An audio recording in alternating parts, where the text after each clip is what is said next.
So going into the first half, we knew this was a big game, huge game circled on our list. We needed to win this game for gold. And coming out of the first half with the lead was huge. The offense had a lot of confidence, and I felt like last year, Whitehall built up confidence, and then we had to kind of come back. But this year, we were the aggressor in the first half. It was very common for us to see throughout the year that teams shut down. First half was just a rush. Obviously we knew that we could go out there and we could compete with them. If we can keep this up, we're here. We're doing it. This is the best game that we've played in as a team collectively. It was everything that we'd ever hoped for. Everything was going our way. Because in previous years, obviously they've beaten us pretty good in previous years, besides my freshman year. But I think going into halftime, we really knew that we had a chance at this.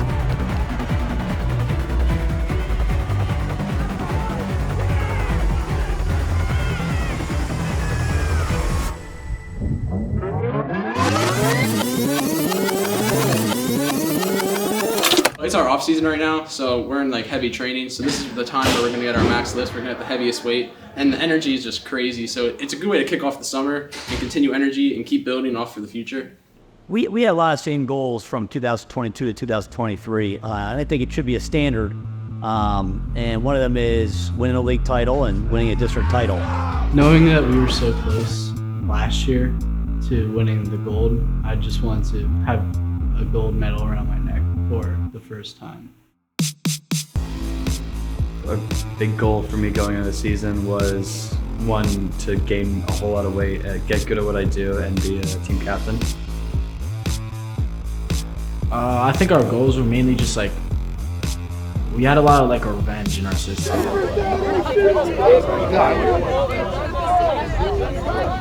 Obviously, first game of the year, you're going to have the most jitters, big school. You're preparing all off-season for it, and just knowing you've been waiting for this new stadium for so long, and knowing that the crowd that's going to show up and just the new vibe that's going to be there because of the turf, it just brought a new kind of feeling that you haven't really felt before. Yeah, my first year starting, my sophomore year was the first year we played Quakertown, and we got annihilated. We got destroyed. They out-physicaled us. They outplayed us in every aspect of the game.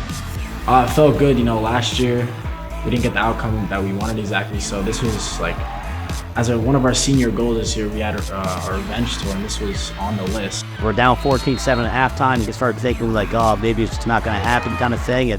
But these kids pulled it through and came back, and nobody really chose us to win. Nobody really know how we were going to come out and how we were going to perform this year. And I think that was a big statement win for us. We've been working 6 months on their defense. We've been working just looking at Quakertown, and getting that win was really exciting for everyone, and really was a true statement win, I think, for the team. One of my goals was to help this team take a new leap in the program, and I think beating Quakertown was one step towards that. I think it gave us a great energy boost going into the season. My class has worked for the past 3 years to get that chance to beat them. It dropped a lot of the fears that I had going into the actual season of, are we able to face adversity? Are we able to overcome this huge challenge? We were shot out of a cannon right there for the first week to take that victory, considering it was the first in school history to beat Quakertown.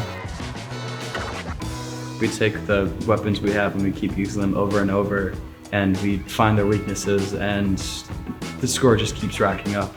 It's just kind of smash mouth football. You just want to hit the guy across from you and keep driving downfield. It's always a tough game, big crowd, and going out there and performing for everybody and just doing your own job really helps you get through, and just once you score once, you just want to keep going. You're hungry for it. We had the perfect mindset going into that game. The game's a little bit personal for us, and we have a history playing this team. So just going in there with the mindset that we have to win. I think we just want to keep scoring and show everyone how dominant we are, and especially our offense. A lot of people doubted us. Felt like every time we touched the ball, I felt like we could score a touchdown. get a stop, get an interception, and it was just real big confidence factor. I'm really proud of the fact that we get up a couple scores and we keep going because we know that it's not over until the clock hits zeros. Happy birthday, Jack! We were just excited, like 2-0, being a team that we never beaten before, and then Mercy ruling a team that was projected to win the league. I think we got better from week to week, but after every week, we just got to think on to the next team. We can't be thinking about weeks ahead of us, so we just got to set our record at 0-0 and just play the team. Yeah, just realizing that it wasn't as much a fluke and realizing how dominant we are over teams. So it really is it's a great thing for not only the team, but for our community, especially at the high school. You can't go out there and just be complacent. So us knowing that we just go out there, played 100% all the time. If I can go back to my sophomore year, when we didn't have the best record. We were 4-7, I believe, that year. I mean, school was a lot different. There wasn't much hype going into each Friday night, but if I compare that to this year, I think it's way different. I mean, there are people talking about going to the game during the day on Friday night, and even away games, people were talking about going to those games. I mean, last year their fans were booing us before we even got on the field. Away games are always scary because you don't have your home crowd behind you. So going into a team like Blue Mountain, where their stadium, they always pack it, and they always just have a crazy atmosphere for themselves. I think we played extremely well that game. I think that was something that, kind of stood out. The confidence, once again, from the all season to the first few games, kept carrying it over, and I think that played a big factor for us. We knew what we had to do, and we knew we had the ability to do it, so we just went out there, we just kept playing, and ended up blowing them out, and it was a pretty surprising game. I get more excited actually when we're away, because at that point we're the bad guys in the stadium. We're the people that everybody wants to beat down. So being the team that could walk in, destroy a team, and leave just like that it's pretty amazing. We just proved that if we wanted more, we can win any game. So let's just keep rolling. Let's go, helmets up. Family on me, family on 3, 1, 2, 3, family! Homecoming is one of those games that you just have to. We want to win that game for not just us, the team, but for like our community, our school. Being able to put on a performance in front of our school where a lot of people were going to attend, it was exciting to be able to have that kind of performance. We scored a ridiculous amount of points in that first quarter, so we didn't really take it lightly. I thought it was cool when I got elected to the court, but I honestly didn't let it get in my head. I kind of just played my game, played the sport, went out at halftime, and then got back locked in, focused again.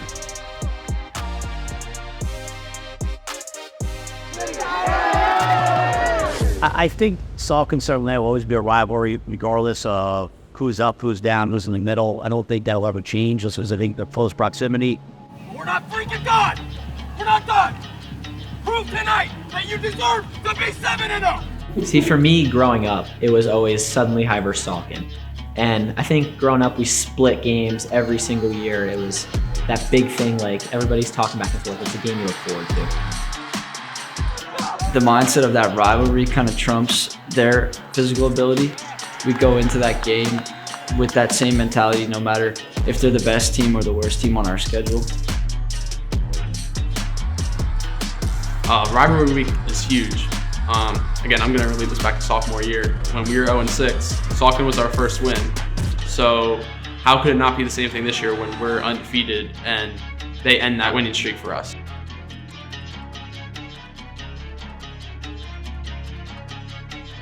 It made us want to go harder in practice that week, and we really wanted to capitalize on physicality. We really wanted to make sure that we beat them to the ground.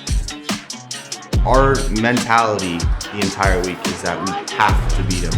And I think that's something that Coach Savage also stresses. It's not that we just want to, we have to. I mean, Coach Sadiak is I would say a master at what he does. He's really good defense coordinator. Well, Coach Sam said if we don't let them score at all, we get wing night. Defense gets wing night. So I had that in my head all night, and I wanted some wings. I know in the off season and preseason and all of that not a lot of people were expecting us to be as good as we were at that point. A lot of people had us with 2 or even 3 losses at this point, and knowing that we have made everybody who doubted us wrong felt amazing. Every Monday we come in here just thinking about who do we play next. Like this upcoming Friday is the most important day of the year. Like we think about it week to week. Obviously, we know that we're rolling at this point, but at this time is where we start to kind of get complacent. I feel like our practices start to downfall, and we really felt like we had to pick it up as a team. And Lehighton kind of came out and they kind of punched us in the mouth. We got a taste for Lehighton, what it was to be overconfident and have it thrown back in our faces. And then we realized, okay, this is who we are, this is what we need to do. Drop everything else, just play our game. Lehighton, we didn't play as well as we wanted to, especially in the first half. It was a 7-6 game, and easily they could have taken the lead, and they did a great job of controlling the ball. And Lehighton was a good game to figure out what we needed to improve on, figure out what was wrong, and come back and build off that and get better. Seniors, for most of them, it's the last time they'll ever play tackle football. And I always say it this way here, too. There's other sports you can play the rest of your life. Like, you can pick up golf clubs and always play. You pick up hoops. You can play in men's baseball leagues. And, for these kids, like, reality sets in for some of them. It hits you when you're shaking everyone's hand and saying good luck and blah, blah, blah. But it hits you a little later, I think, a lot more than that night, especially for me. But for them, it could hit them right then and there. It's emotional. We always try to tell them what's from out here, too. Take a moment, look up in the stands, take a deep breath, take it all in. It was meaningful to me because, like, 2 boys on the line, EP and Alex Carr. Alex Carr, he taught me what to do from the beginning because this was my first year playing offense. So he'd have to, like, every time we get down our stance, he'd tell me to play because I'd forget what to do and stuff like that. So it kind of did mean a lot.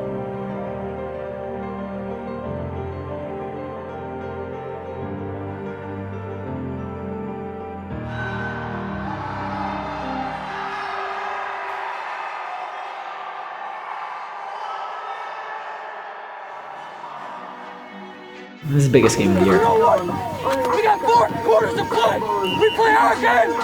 I have no question who's going to win this game. Only league championship. Media, like, that's where everybody wanted to be. Obviously, they were 9-0, we were 9-0, and I think the whole team was very high on expectations. The difference between going into that game and leaving that game was pretty monumental. Leaving that game, we were incredibly disappointed in ourselves. It's a good and a bad thing at the same time. It's a good thing because we got humbled. We know what it's like to lose now, and we hate that feeling as a team. I feel like we had a couple negative plays not go our way and got down on ourselves and kind of just it tumbled into what eventually turned into a blowout for them. I really thought we would play better. I think that was my biggest disappointment. And that's on me as the head football coach, not to have them prepare whether it was physically, mentally, game plan wise or whatever. That's on me. But at the end of the day, you're looking at it, okay, you're 9-1, right? And you're still the number 1 seed in District 5A. And there's a lot of good things. You get in our own playoff game. I think you have that night to kind of be sad about it, we could have done this or whatever. But then the next day, it's on to the next one. And we don't dwell on it. We move on. Everyone's down a little bit, and a loss always hurts, but playoffs next week, we gotta move past the loss and just focus on the next game because it's win or go home. Honestly, personally, I think it was just a lesson for the team. Like, the week of practice coming into that, and like even like 2 weeks of practice before that, I feel like some of us were like getting lazy at practice, and like after that week, we really just like the next week was just the best week of practice we ever had. Playoffs, right? So your record now goes from 9-1 to 0-0, 0-0. All the goods that you guys done this entire season, like winning 9 games, nobody cares. Everything you've done bad this season, like losing 1 game, nobody really cares now. is that all doesn't really matter. It all matters on who you play next and how you guys handle this game. Last year at this time, I talked about what ifs. Tonight, I'm going to talk about why nots. So tonight, I want you guys to play together, because why not? All right? I want you guys to play for each other, play for your seniors, because why not? All right? Put everything you got into this, because why not? Empty the tank, because why not? Make it to next week, because why not? And JV be ready second half, because why not? Let's go! There is concerns because 5A is unique for us. We play almost all the same schools, so we have an idea of like, okay, so how fast is that kid? How good is that arm? All those little factors play in there. Well, there were some things we had to acknowledge that we were facing different players than we were Colonial League because we were playing new EPC North team. Everybody was big, everybody was strong, everybody was fast. I think it's a little bit of both, like analyzing the team and just going for it. But, there's always going to be win or go home mentality because, if you lose, you're out. And for the seniors, of course, like if they lose, they're done. So we all had a little fire lit on us, and I think we all needed that win more than anything because we couldn't go out on 2 straight losses. I think it's important during the game week to watch a lot of film. If I'm sitting with my friends at class or something like that, we're always pointing out different things, their defenses, their offenses. We talk about it during school, but we know that it's a dire situation, so we have to do whatever we can to win. The whole goal of football is just to score more points than your opponent, and I think we just want to just have our offense laid up as much as possible and light up the scoreboard. And in the second half, we couldn't really get that done, which ultimately led to us losing that game. A lot of us were not only, sad about the outcome of that game, but sad that our season was over, considering that we had such a good group of guys, not only talent-wise, but a great chemistry. And it just sort of set in that this group of guys is not going to ever play again, which is the biggest point of that week. I feel like it does factor in to show that we were able to compete with such a good competition, especially in EPC school, and especially going from 42-7 to such a closer game. But yeah, it was definitely a different feeling, from 2021, when we were mercy ruled by them. And it's like, okay, it's over. When that mercy rule comes in, it's pretty definite, right? But this one was just a little bit different, and it hurt. But at the same time, too, it was the kids competed, and I think that's all you can really ask for is competition aspect of it. I had the most fun in my life that I've had the most fun during all 12 games. Considering my injury, I feel like I would have never imagined I would have played in this many games, even start any games. So personally, that was something for me that I valued. And then as a team, I think that we all had a ton of fun this season. We all did have a lot of success this season, so it was just a great season all the way around. And I think we went out this year and we proved that we can be a powerhouse in this league and that we can compete with other teams in other leagues. My teammates, and especially the seniors, it was a great season playing with them, and they're some of my closest friends, so it's always a great time to go play football with them. I know we went over everyone's expectations of us because I saw things before the season saying that we'd go like 2-8, and I know those are like high school reports, but they really meant stuff to us, so I know that we wanted to up that. Yeah, I want to thank all the seniors for always being there. Since I started playing football in 7th grade, they were there in 8th grade, and then since my freshman year, they were always there, always supportive. Great leaders. I'll give Coach Wolfenut a thank you. My freshman year was his first year, and I feel he developed me into the player I am today. I also thank Coach Crum for developing me into the person I am today.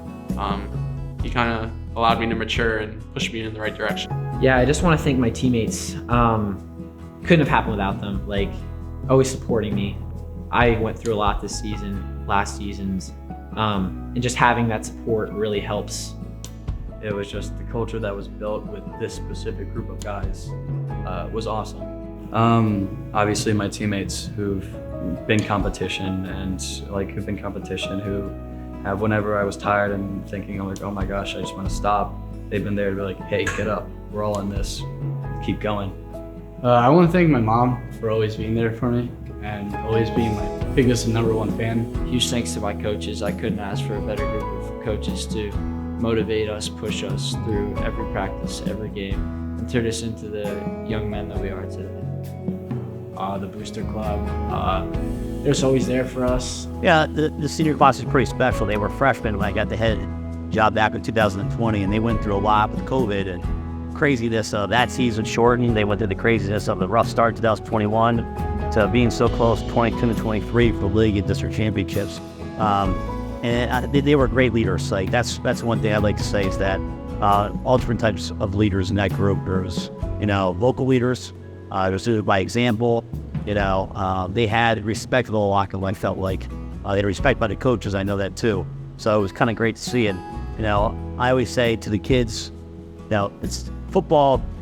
You're going to take those values the rest of your life here too. But I think the most important thing is to see them become young, successful men. And success is varied in so many different ways of them being happy and, to provide, and those are the kinds of things to look for. And you see them 10 years down the road, 5 years down the road, 20 years down the road, staying in touch monthly, whatever it might be, and just seeing them and having a smile on their face and enjoying their time playing Southern Lehigh football and seeing what they're doing with their lives and how successful they are.